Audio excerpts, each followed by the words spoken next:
11-year MLS pro Quincy Amarikwa here, and you're now listening to the Perfect Soccer Podcast, where your host goes one-on-one to get to know your favorite professional soccer players, both on and off the pitch. Because how better to learn what it takes to become a pro soccer player other than directly from pro soccer players? Today's episode is brought to you by PerfectSoccerSkills.com, the #1 and only platform you'll ever need to connect with and learn from pro soccer players. Learn more and enter to win weekly soccer prizes, goals, balls, jerseys, player meet and greets, and more by heading over to PerfectSoccerSkills.com/PSTM to enter to win for free today. With that said, please enjoy today's episode.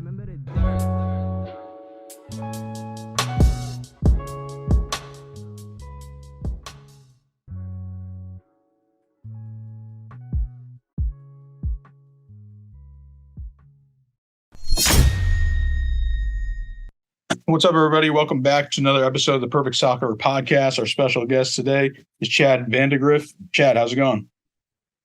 Going well. Trying to stay warm here in Kansas City.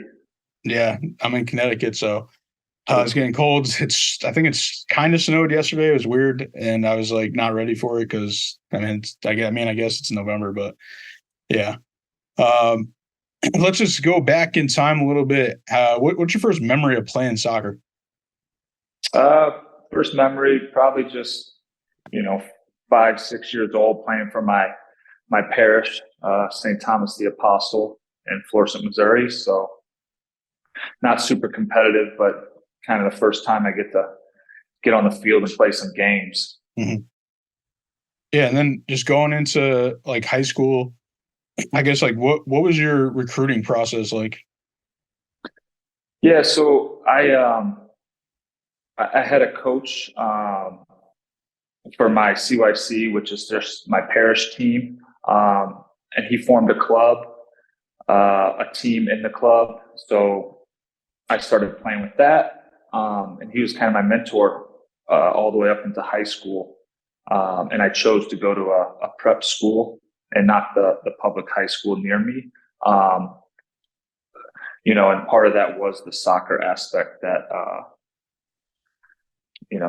that they could give me. And at that time, high school soccer was still you could still get recruited and there were more eyes on you than I would say there are now. Yeah, for sure.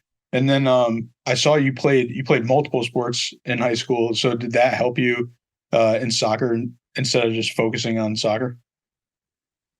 Yeah, I mean, I'm a big believer in playing other sports.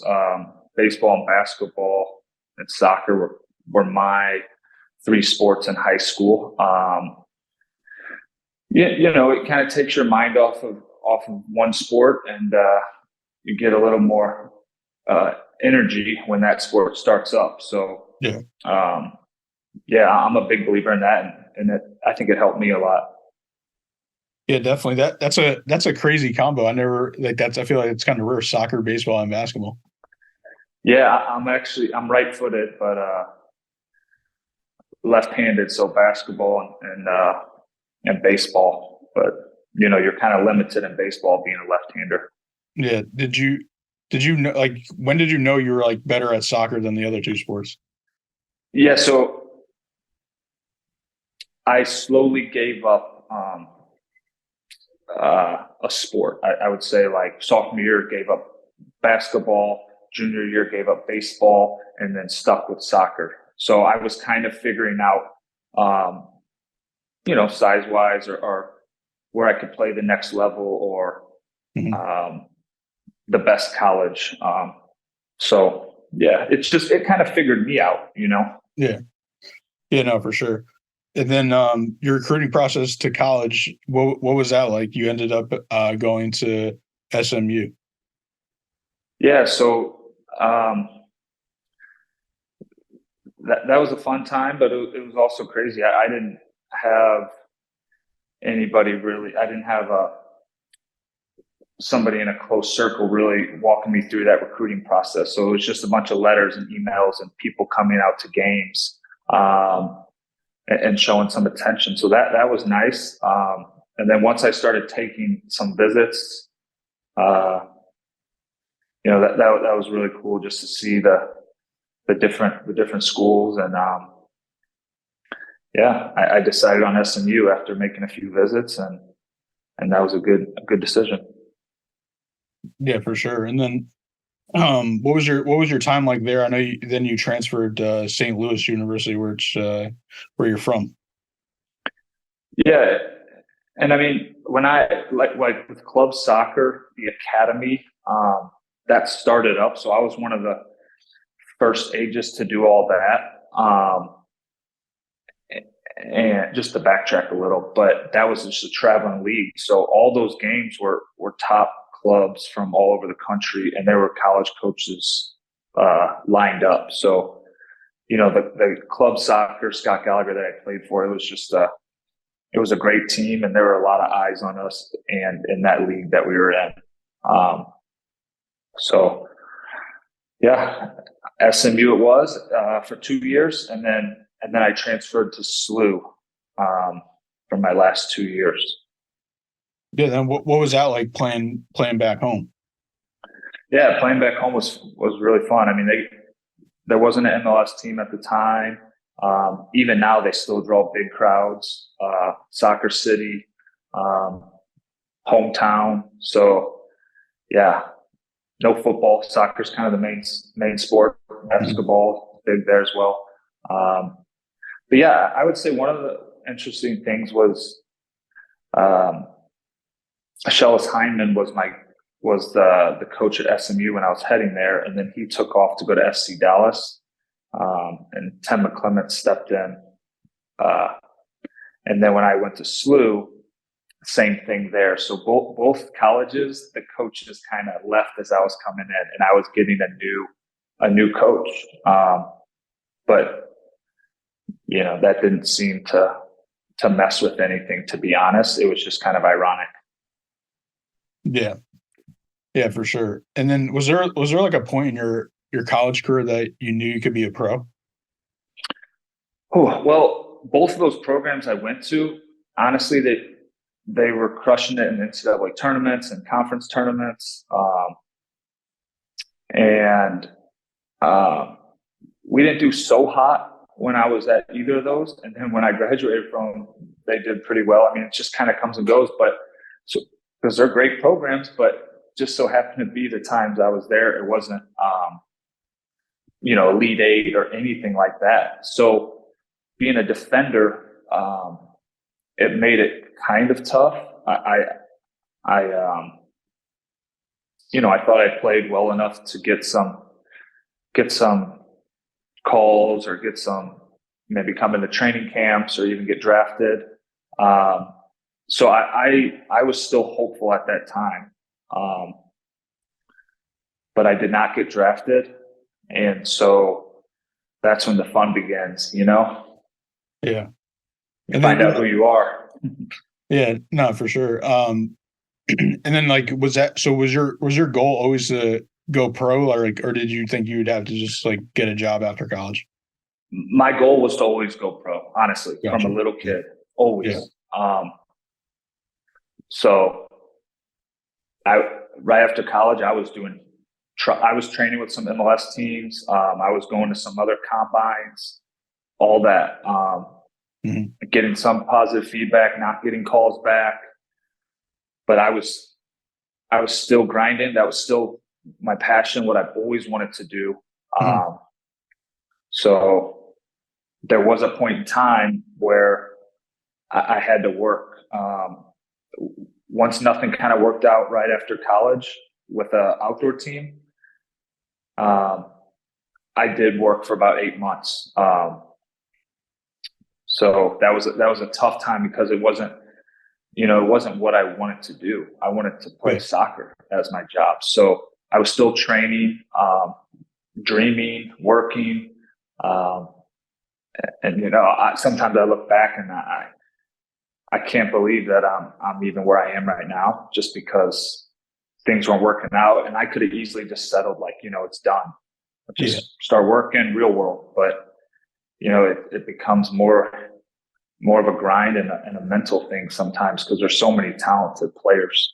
Yeah, no, definitely. I mean, that's awesome that you stuck with it. and now you are a pro. You've been a pro for a while now. And what was the transition like playing from outdoor to indoor? Yeah. So, college, I didn't know too much about the indoor league. The St. Louis Ambush, the local team now, wasn't around. They were, but they weren't when I was getting done with school. They went away. So that team announced that there was gonna be an indoor team in St. Louis, and I'm like, I'll try out. Open tryouts. Did very well. Played there. I got my feet wet. So it was nice to be considered a pro and be playing in front of fans and competing again. And then I think I played 2 seasons. And then the USL St. Louis FC team, they were announced, and I went to a tryout for that. So now I'm doing indoor, outdoor. But the difference is, oh man, I mean, I can remember going back and forth. I wasn't even coming straight from a season into a preseason. I still didn't feel like fit, just because the running's so different in indoor, the twist and the turn and this and that. Now the game does slow down for outdoor, especially as a defender. But yeah, I mean, no lie, indoor it's very fun for me, especially being a defender. You can get in the attack, you can get assists, you can get goals. It's electric, the music, so it's fun. I really enjoy it, as well as outdoor. They're just different, but I feel like going from indoor to outdoor, it does slow down a little bit, and you also use the sole of your foot more. It's a combination of different soccer styles. Yeah, no, definitely, that makes sense. Enjoy learning what it takes to become a better player from professional soccer players? Well, how would you like to work with professional players one-on-one? Now you can with Be Pro by Perfect Soccer. Head over to perfectsoccerskills.com/BEPRO to apply to work with our network of pro players today. And you were named Defensive Player of the Year in 2021-2022 season. So what did that mean to you? All the individual stuff, it's nice. I'm not going to say I don't appreciate it.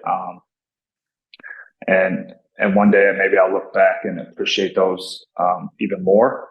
But I've been lucky to be on some good teams, and I try to be a good leader. I try to play to my strengths, play my role, be a good teammate, and I want to win. So if any individual things come along while all that stuff's happening, I'll gladly take that. So the last few years I've been getting some awards. I would say the last 3 to 4 years, more than the first half of my pro career. So that has been a little special. Yeah, for sure. And you won a championship as well, right? Yeah, 2018-19 in Milwaukee.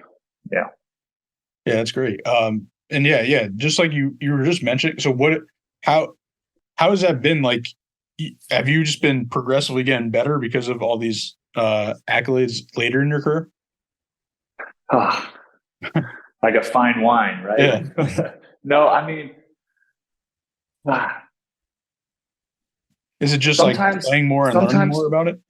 Yeah, it takes years and years to learn the game, and I've been lucky to have great coaches and teammates and veteran teammates, and just, you learn from the players, you learn from playing, you learn from coaches, and just being around it.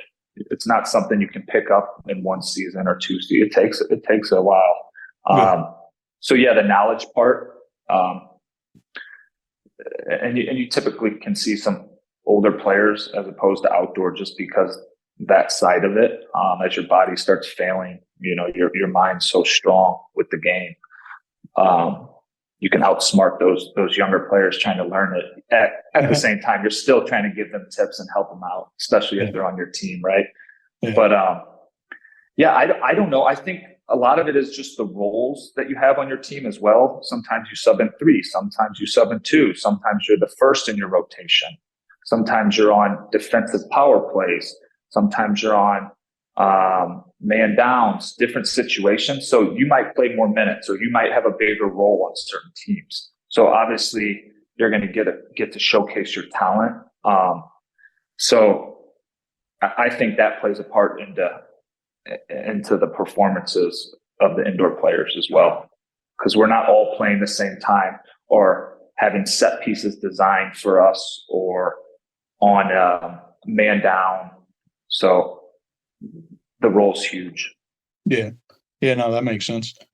All right, are you ready for the Quincy questions? Oh yeah. What's the most important skill or quality you feel has made you successful as a pro player? Consistency. And I'm just going right off the top of the dome. Consistency. I like that.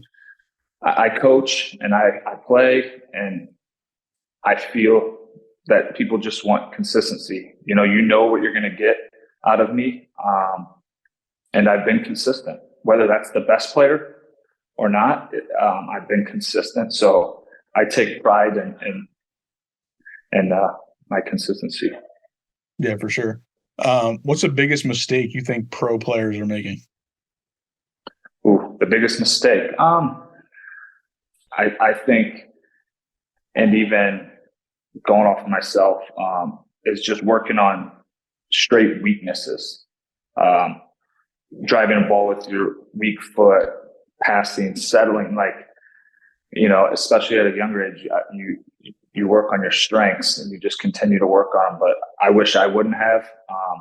So I think working on your weaknesses is gonna help your game a lot. Yeah, for sure. What advice would you give a young player trying to get a scholarship or trying to make a pro league? What advice? Nowadays it's so much like reaching out and videos and all these things. Yeah, but you have to network, obviously. But you want to play. You want people to come and see you play. So get on a team where you're playing, and obviously keep climbing and put yourself in situations where there's eyes on you. Obviously, you never know who's watching, but sometimes you know where there's more eyes, and and it's not always like there's going to be a lot of failure in this business, or what you consider to be failure, but you have to keep grinding, and you have to keep at it. You can't let the sport win. You have to, because it can treat you well, but it can also be very, very tough at times. So you have to just keep plugging away. For sure. Why are you passionate about soccer? I'm passionate. I just like to compete. I like to compete hard. And I feel like I'm a nice, smiley guy, but I feel like when the game rolls around, I can just be an animal. So, I want to compete till I can't walk, to be honest. Yeah, for sure. These next two you could either answer them in soccer terms or life terms. Okay. What is something that most people think is true that you believe isn't? What most people believe is true that I don't? Yeah. We might have to come back to that one. All right. The next one is you kind of got me on, like, you can relate it to soccer or just life, Yeah, because it could be anything. Like, it could be something like somebody thinks, like, I don't know, even as simple as like someone thinks a food is good and you don't think it's good. I like all food. All right, the next one is what is something you would move forward with if you weren't scared of what would happen if things didn't go well? Man, these are tough. Right? Once you came up with all these? Yeah. Man, I'm not. He's gonna kill me if I'm not answering his questions too. Isn't he? You know, honestly, I can't think of anything, to be honest. Yeah, it's kind of like a question like it's almost like, is there anything that's been pondering in your head that you wanted to do that you just haven't done yet because maybe you're worried that you never did it before or something or you don't have time to do it right now? Yeah, I mean, little things, skydiving, you know, that scares the crap out of me. And then just like I've been living in different cities playing soccer, and people, you know, how do you do this? How do you just move? And it's been so easy to me. I don't know if it's from I'm around people that do the same thing as far as play soccer, or I played with some of these people, or you know, my friendly personality or what. But the transition, like I feel like within a month I've been living there for years, but now moving out of the country like by myself, like that's a little scary. I don't know how well I would adjust to that. Yeah, but yeah, no, for sure, that makes sense. I mean, even yeah, athletes I think is a unique thing, especially with, you know, trades, and if you get traded or you move around. And I think that's too, like, right? Yeah, I feel like that's like a kind of unique skill athletes have that they don't even realize. Yeah. Adapting to change in different environments. All right, here's some fun questions for you. Is it called soccer or football? I call it soccer. Obviously, football everywhere else. All right, but fair soccer. Enough. All right, who's better, Messi or Ronaldo? Messi. All right. If there was, want me to elaborate? Yeah, actually, yeah. Why is Messi better? Yeah, I mean, I just think he is. Oh man, he's so crafty. His skill set is so good. You know, obviously Ronaldo, his 1v1 ability and his finishing, but Messi is he's just a champ, man. I don't know. The ball stuck to his foot, you know. He sees the field very good, and he's just makes everyone around him better. For sure. Was there any players like you growing up that you watched and like try to emulate your game off of? Not so much. I mean, I don't. I watch a handful of soccer games, most of the time the leagues that I'm in, but there's not like a player that I really studied. I'm a fan of all sports. I watch them here and there, but I'm not like a diehard soccer fan as far as like a specific team or certain player. But I do watch film, and I think that's important to grow as a player. But I can't think of a player that I modeled my game after or tried to. Yeah, for sure. Last one. Who would, if it all time, any player, who would you want to do a jersey exchange with? A jersey exchange. I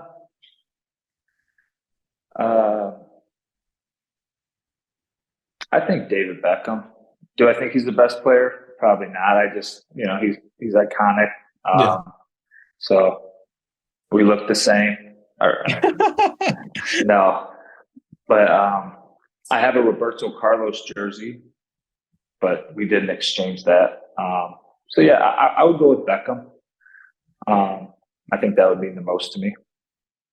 Yeah, for sure. As far as I know, because I'm 31, but I feel like he was like the one that like kind of made it more explode in the America. Yeah, for sure. I mean, there was people. I mean, he is what he's doing for soccer. Since I'm going with soccer and not football, what he's doing for soccer here is it's incredible, and it's only on the up. So yeah, I feel like everything. I mean, since Messi came here, it's like I'm on Twitter a lot. I see soccer way more because of Messi. It's crazy. Yeah, and he brought him here, right? Yeah, exactly. That's what bring him here. Yeah, Beckham. Yeah, I guess Beckham's the key to American soccer, I guess, on the low. Yeah, for sure. All right, Chad. Well, I appreciate you coming on, and could you let the listeners know where they could follow you on social media? Yeah, you can find me on Instagram, Chad Vandegriffe, Facebook, Chad Vandegriffe, and that's about it. Those are the two platforms I'm mainly on. So, Quincy Amarikwa here, and thanks again for listening. If you enjoyed today's episode, please be sure to share it with someone you feel will get some value from it. And if you could take a moment to leave a review of our podcast wherever you're listening and let us know who you'd like us to interview next, we'll get working on that right away. You can listen to this full episode and more at perfectsoccerskills.com/radio. That's perfectsoccerskills.com/RADIO. You can also enter to win free weekly soccer prizes, goals, balls, jerseys, player meet and greets, and more by heading over to perfectsoccerskills.com/PSTM to enter to win for free today.